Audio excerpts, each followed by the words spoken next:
تاوان بھی لے رہے تھے اور بعد میں بازیابی، اور شاید ان پہ ابھی تک معاملہ چل، اس طرح یہ پہلا واقعہ نہیں ہے، اور ان واقعات میں گزشتہ 2 سے 3 سال ہوئے، ان میں شدت آئی ہے اور یہ واقعات رونما شروع ہوئے۔ اس سے پہلے جو ہے زائرین ہم صدیوں سے جاتے رہے اور کبھی کوئی اس طرح کا واقعہ ہم نے نہیں دیکھا، لیکن اب چونکہ یہ روٹ ڈسکور ہو گیا ایران سے آذربائیجان اور آذربائیجان سے رشیا یا یورپ یا یوکرین، یا جس سائڈ پہ بھی آپ جانا چاہیں آگے روٹس موجود ہیں، تو اب پاکستانیوں کے ان واقعات میں کافی اضافہ ہو رہا ہے، تو اس پہ تھوڑا سا ہمارے سیکورٹی اداروں کو بھی توجہ دینے کی ضرورت ہے۔ اور دوسرا، جو لوگ پکڑے جاتے ہیں مبینہ طور پہ، اگین میں مبینہ طور پہ کہوں گا کہ وہ کچھ دے دلا کے، کچھ تعلقات کا استعمال کر کے وہ بچ جاتے ہیں، تو جب تک ان کے خلاف سخت کارروائی نہیں ہوگی، یہ اس صورتحال میں اضافہ ہوگا اور الٹیمیٹلی یہ صورتحال ڈیمیج کرے گی پاکستان اور ایران کے تعلقات کو بھی، اور مذہبی حوالے سے بھی اس سے زیارات جو ہیں ایک غلط اثر بھی جائے گا اور بدنام بھی ہوں گی۔ حالانکہ جو اغوا ہوتے ہیں وہ انسانی سمگلرز یا ہیومن ٹریفکنگ یا غیر قانونی تارکین وطن کے چکر میں اغوا ہوتے ہیں، نہ کہ زائرین اغوا ہوتے ہیں۔ اچھا انور، ہم نے یہ بات تو کی بالکل، اگر پاکستان میں بھی دیکھیں تو پاکستان میں جو ابھی کچھ حادثات ہوئے، ان حادثات کے بعد یہ چیز تو سامنے آ گئی کہ بہت بڑی تعداد جو ہے وہ یہاں سے نکلنے کے چکر میں ہوتی ہے، کوشش میں ہوتی ہے، اور یہی ایک واقعہ اگر آپ کو یاد ہو کہ ابھی ریسنٹلی ہوا جہاں پہ لوگ جو ہیں وہ یورپ جانے کی کوشش کر رہے تھے، لیکن مبینہ طور پر ان کو کشتی پہ تھوڑے مار کے ظلم کر کے ان کے ساتھ مارا گیا، جو لوگ بچے ہیں اس کے حوالے سے ہمیں یہی اطلاعات ملی تھی کہ ان کو باضابطہ طور پر قتل کیا گیا، نہ کہ لوگوں نے پیسے بھی دینے کی آفر کی، مختلف بھی کیا۔ تو وہ اس کے بعد ہم نے دیکھا ہے کہ ایک ہیومن ٹریفکنگ کے خلاف جو ہے وہ شدید جو ہے وہ آئی، مطلب تیز کاروائیاں ہونا شروع ہو گئی۔ ہم نے دیکھا ایف آئی اے کی رپورٹ، وزیر اعظم ہاؤس میں حاضری ہو رہی ہے، باقی اجلاس ہو رہے ہیں، تو اس پہ کوئی پیش رفت آپ کے نالج میں ہو؟ وہ جو واقعہ جس کا آپ ذکر کر رہے ہیں وہ مراکش کا آئی تھنک جی جی واقعہ جی تھا، بالکل۔ مراکش کے ساحل پہ، اور وہ انسانی اسمگلرز، اگین انسانی اسمگلرز وہ ایک غیر قانونی چونکہ کام کر رہے ہیں، آپ غیر قانونی طریقے سے جا رہے ہیں اور وہ آپ کو غیر قانونی طریقے سے اسمگل کر رہے ہیں کسی بھی دوسری جگہ، تو وہ جب آپ غیر قانونی ایکٹیویٹی میں ہیں تو آپ کی جان جا سکتی ہے۔ مجھے سمجھ جس بات کی نہیں آتی کہ ایک بندہ 30 لاکھ، 10 لاکھ، 15 لاکھ لگا دیتا ہے، وہ کشتی کے ذریعے جائے گا، اس کی جان کو بھی خطرے میں ڈالتا ہے، اپنے ماں باپ کے لیے بھی ایک عذاب کریٹ کرتا ہے، تو 10 15 لاکھ سے یہاں پہ کاروبار کیوں نہیں کر لیتا؟ کچھ بھی نہیں تو آپ 8 10 لاکھ کی گاڑی لے تو برکرین پہ چلا سکتے ہیں، آپ کی اتنی انکم ہوگی کہ آپ کا گھر آرام سے چلتا رہے گا، اور جو رزق اللہ تعالیٰ نے آپ کا لکھا ہے آپ کو وہی ملنا ہے، یہ نہیں ہے کہ آپ باہر جا کے کوئی ڈالرز میں کھیلنے لگیں گے، بہت سارے مالک کے حالات بڑے خراب بھی ہیں۔ اب اس واقعے میں بھی مبینہ طور پر 3 سے 4 لوگوں کو تشدد کیا گیا، اور وہ کشتی کو انہوں نے 10 12 دن سمندر میں کھڑا کر دیا انسانی اسمگلرز نے، اور بنیادی طور پہ کیا ہے، وہ انہوں نے تاوان مانگنا شروع کر دیا واشرگان سے، اور جو تاوان نہیں دیتا تھا اس کی ویڈیوز بھیجی جاتی تھی، پہلے تاوان نہ ملنے پہ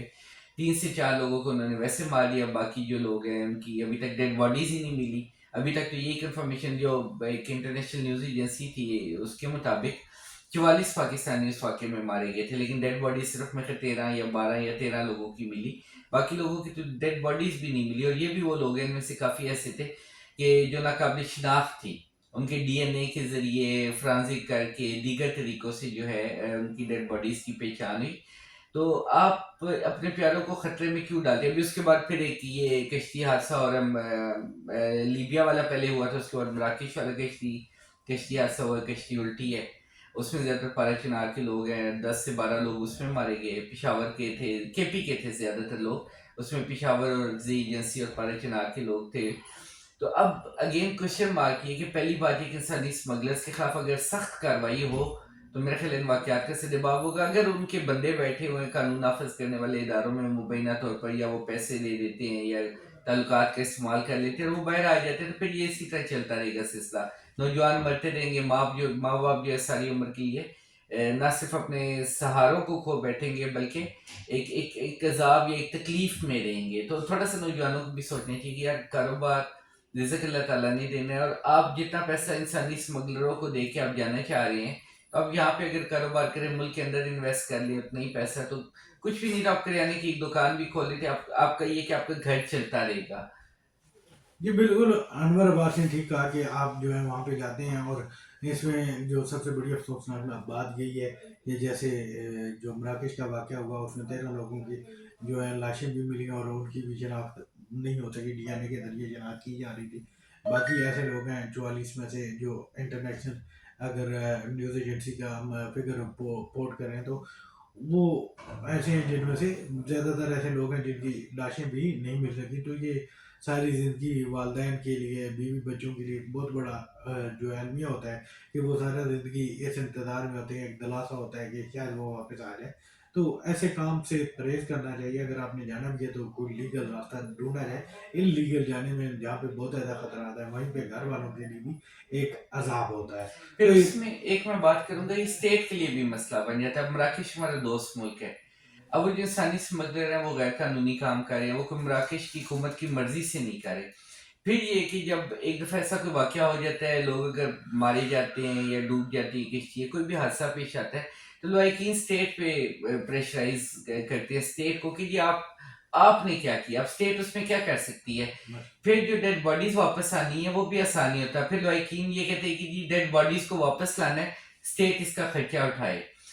6,000 میرا خیال ہے ڈالرز، $6,000 شاید کاسٹ ہے ایک ڈیڈ باڈی کے واپس آنے کی جہاز کے ذریعے، وہ ایئر لائن آپ سے چارج کرتی ہے۔ اور ہماری ایمبیسی جو ہے اکثر یا تو وہاں پہ کمیونٹی جو لوکل ہے وہ مدد کرتی ہے یا کوئی فنڈ بناؤ تو مل جاتی ہے۔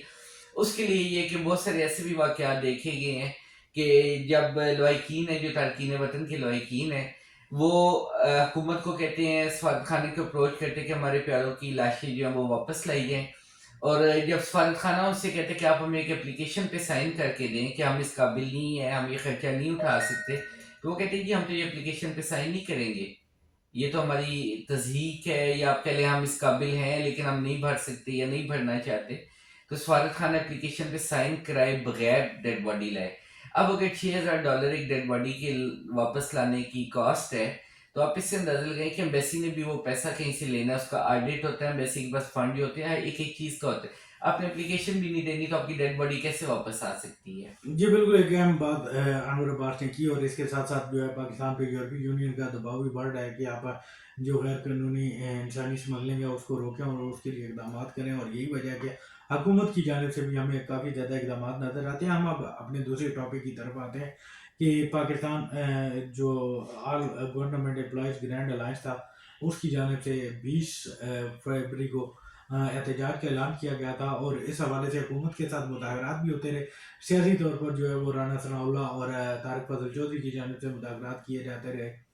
اور آج مذاکرات کو اس سے پہلے کا ہم نے اپنے پچھلے ویلاگ میں آپ کو آگاہ کیا تھا کہ کیا پیش رفت تھی، اور آج والے جو مذاکرات تھے وہ پہلے رانا ثناء اللہ صاحب کے ساتھ ہوئے جو کہ وزیر اعظم کے مشیر ہیں، ان کے ساتھ سیاسی ڈائلاگ ہوا، اور اس کے بعد پھر وقفہ ہوا، وقفے کے بعد وزارت خزانہ میں جو ہے وہ ڈائلاگ ہوا، اور وزارت خزانہ میں جو ہے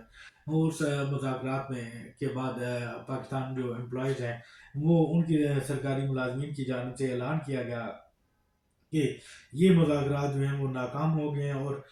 آل گورنمنٹ امپلائیز گرینڈ الائنس کی جانب سے جو ہے یہ اعلان کیا گیا کہ مذاکرات ناکام ہو گئے ہیں، اور ان کا کہنا تھا کہ 20 فروری کو ہر صورت دھرنا ہوگا، اور اس حوالے سے انہوں نے کہا تھا کہ یہ دھرنا اس وقت تک جاری رہے گا جب تک جو ہے وہ ہمیں ہمارے مطالبات تسلیم نہیں کیے جاتے۔ اس میں پنشن سے ریلیٹڈ مذاکرات ہیں، مطالبات ہیں ان کے، اسی کی طرح جو ہے ٹیکس سے متعلق ان کے مطالبات ہیں، جو ادارے بند ہو رہے ہیں ملازمین کے تحفظ سے متعلق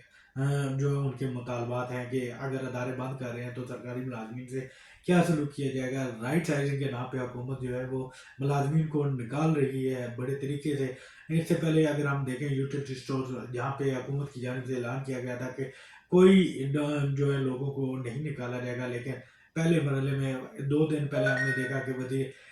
جو صنعت و پیداوار رانا تنویر ان کی جانب سے بیان آیا کہ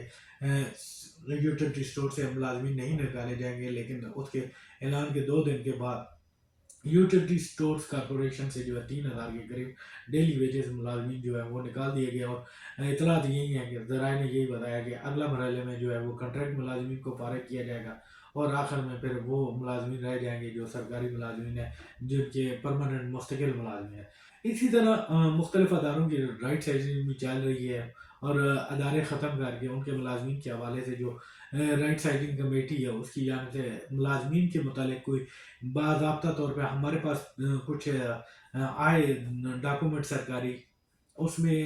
کہیں پہ بھی ملازمین کے متعلق یہ نہیں لکھا گیا کہ ملازمین کو رکھنا ہے، نکالنا ہے، دوسرے شعبوں میں شفٹ کرنا ہے یا کیا کرنا ہے۔ اس سے ایک ایگزمپشن یہ بھی لی جا رہی ہے کہ حکومت کا جہاں پہ ادارے بند کر رہی ہے وہیں پہ ملازمین جو ہیں ان کو زیادہ تعداد کو نکالنے کا بھی پروگرام ہے۔ ابھی کچھ کہنا قبل وقت ہے، لیکن یوٹیلٹی اسٹور کو دیکھتے ہوئے ہمیں یہ نظر آ رہا ہے کہ جیسے حکومت جو ہے وہ اس پلان پہ عمل پا رہا ہے کہ زیادہ سے زیادہ سرکاری ملازمین کو فارغ کیا جائے۔ ایک طرف سرکاری ملازمین کو فارغ کیا جا رہا ہے تو دوسری طرف اگر ہم دیکھتے ہیں کہ پہلے پنجاب اسمبلی کے ممبران کی تنخواہیں بڑھائی گئی، پھر پارلیمنٹ ہاؤس میں یہ بل پاس کیا گیا، وہاں پہ ممبران کی تنخواہیں بڑھائی گئی۔ اب جو ہے وہ کابینہ کے ارکان کی تنخواہیں بڑھانے کی طرف جو ہے وہ اقدام جا رہا ہے، اور اطلاعات یہی ہے کہ وفاقی کابینہ میں جو وزیر ہیں ان کی تنخواہیں بھی گریڈ 22 کے افسر جو یعنی کہ وفاقی سیکرٹری کے برابر کرنے پر غور ہو رہا ہے، اور اس کی بھی منظوری شاید جلد ہو جائے۔ ذرائع نے یہی کہا ہے کہ جلد ہو جائے اور حکومت اس حوالے سے سنجیدہ ہے۔ ایک طرف آپ جو ہے وہ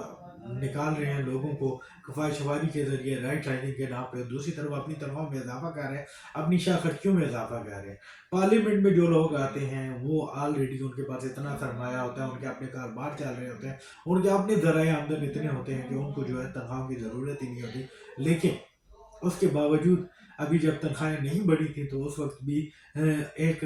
کمیٹی لاس کور کرنے کا 7,000 روپے الاؤنس ملتا تھا، اس کے علاوہ سیشن الاؤنس علیحدہ تھا، جبکہ تنخواہ ان کی ٹھیک ہے 1,61,000 کے قریب تھی، زیادہ تنخواہ نہیں تھی، لیکن اصل آمدنی جو ہے وہ ٹی اے ڈی اے اور الاؤنسز کی مد میں آتی تھی۔ جہاز کے کئی ٹکٹ جو ان کو ایک سال میں ملتے تھے وہ امینڈمنٹ کی گئی کہ ان کی فیملی جو ہے وہ بھی یوز کر سکتی ہے، جو جہاز ایک ایم این اے کو ملتے ہیں یا سینیٹر کو ملتے ہیں۔ اسی طرح اب ہم دیکھتے ہیں کہ ایک طرف نام لیا جاتا ہے اشیاء خرچیوں کا روکنے کا، ایک طرف نام لیا جاتا ہے کفایت شواری کا، ایک طرف نام لیا جاتا ہے رائٹ سائزنگ کا۔ یہ رائٹ سائزنگ کس کے لیے کیٹیگری 4 کے ملازمین کے لیے، یہ رائٹ سائزنگ کس کے لیے جو چھوٹے ملازم ہیں ان کے لیے، کہ جن کا گھر بڑی مشکل سے چل رہا ہے ان کو نکالا جائے۔ 1 لاکھ سے زائد لوگوں کا ہمیں اطلاع تھی کہ لوگوں کو جو ہے وہ نکالا جائے گا، لیکن رائٹ سائزنگ کے نام پہ پوسٹیں 1 لاکھ کے قریب پوسٹیں خالی کر دی گئی۔ اس ملک میں لوگوں کو جب روزگار نہیں مل رہا پہلے ہی، تو اور روزگار کے مواقع موجود نہیں ہیں، کاروبار کے لیے آپ جائیں وہاں پہ اتنی ریسٹرکشنز ہیں، پہلے بڑے بڑے بگر مچ بیٹھے ہوئے ہیں، وہ کسی جوڑے کو جو ہے کاروبار میں آنے ہی نہیں دیتے، تو لوگ کیا کریں، یا خودکشیاں کریں یا بچ جائیں اور اپنی موت کا انتظام خود کریں، کہ اگر پہنچ کے تو کم از کم زندگی تو خوشحال ہو جائے گی، باقی خاندان خوشحال ہو جائے گا۔ اگر نہیں پہنچتے تو پھر وہ مرنا ہے، وہاں یہاں پہ رہ کے مرنا ہے یا وہاں پہ رہ کے مرنا ہے۔ حکومت سے میری اپیل ہے کہ آپ خدا کا خوف ہے، خدا کا نام ہے کہ روزگار بڑھائیں نہ کہ کم کریں۔ حکومت کا اگر کام نہیں ہے کہ ادارے چلائیں تو روزگار پیدا کرنا حکومت کا کام ہے۔ یہاں پہ اگر دیکھیں بجلی اتنی زیادہ مہنگی ہے کہ کاروبار چلتا ہی نہیں ہے، لوگ بیرون ملک جا رہے ہیں، فیکٹریاں وہاں پہ منتقل ہو رہی ہیں، یہاں پہ جو کاروبار تھا وہ بھی سکڑ رہا ہے۔ جو جن کا چل رہا ہے وہ اشرافیہ یہاں پہ موجود ہے، وہ عیش کر رہی ہے۔ آپ کے سامنے کئی واقعات آتے ہیں، لوگ اپنے آپ کو قانون سے بالا تر سمجھنے لگ پڑے ہیں۔ تو بات اسی طرف آتے ہیں کہ 20 فروری جو ہے اس دن جمعرات کو سرکاری ملازمین کی جانب سے احتجاج کا اعلان کیا گیا اور وہ اپنے مطالبات پر ڈٹے ہوئے ہیں۔ ایک یہ بھی افواہ آئی تھی کہ رحمان باجوہ کو اغوا کیا گیا، لیکن اس کے بعد جب ہماری بات ہوئی تو ان کا کہنا تھا کہ مجھے اغوا نہیں کیا گیا ابھی تک، لیکن خدشہ ہے کہ مجھے گرفتار کر لیا جائے گا، اغوا سوری نہیں، گرفتار کر لیا جائے گا، خدشہ موجود ہے لیکن ابھی تک کیا نہیں گیا۔ لیکن کل سرکاری ملازمین کا احتجاج آپ دیکھتے ہیں، حکومت احتجاج کو مذاکرات کے ذریعے ختم کرتی ہے یا پھر ڈنڈا چلاتی ہے، کیونکہ اس سے پہلے بھی ہم نے دیکھا کہ حکومت جو موجودہ حکومت ہے وہ بزار بازو جو ہے وہ آواز کو دبانے پر یقین رکھتی ہے۔ پیکا ایکٹ بھی اس کے سامنے ہے، باقی بہت سارے قوانین بھی اس کے سامنے ہیں۔ اب دیکھتے ہیں کہ جو سرکاری ملازمین ہیں انہوں نے پارلیمنٹ ہاؤس اور ڈی جی او کے سامنے احتجاج کرنے کا اعلان کر رکھا ہے، اب ان کا اعلان کامیاب ہوتا ہے یا نہیں ہوتا یہ کل ہم آپ کو مزید اپڈیٹ بتائیں گے، لیکن حکومت سے ہماری دوبارہ یہ اپیل ہے کہ خدا کا خوف کریں، ملک میں روزگار کے مواقع پیدا کریں، لوگوں کو مرنے پہ مجبور نہ کریں۔ 1 لاکھ ملازمین نہیں ہوں گے، 1 لاکھ گھرانہ ہوگا۔ اگر نکالا جاتا ہے تو 1 لاکھ گھرانہ کا مطلب ہے بہت سارے لوگ، اور یہی وہ لوگ ہیں جنہوں نے آپ کو کل ووٹ دیے، جن کے ووٹوں سے آپ آج پارلیمنٹ میں بیٹھے ہیں، حکومت بنائی ہے، حالانکہ آپ وہاں 47 یا 45 اس سے ہٹ کے بات کریں تو میرا ویلاگ اتنا ہی ہے. اگر آپ کو میرا ویلاگ پسند آیا ہے تو میرا چینل سبسکرائب کریں اور لائک بھی اور بیل کا بٹن بھی دبائیں تاکہ آپ کو تمام معلومات بار وقت ملتی رہے. اس کے علاوہ اپنی آراء سے بھی ہمیں اظہار کریں اور کمنٹ سیکشن میں ہمیں کمنٹ کر کے مزید بھی معلومات دیں تاکہ ہم مزید آپ سے ریلیٹڈ جو چیزیں آپ سننا چاہتے ہیں ان پہ اپنی ویلاگ کریں. شکریہ.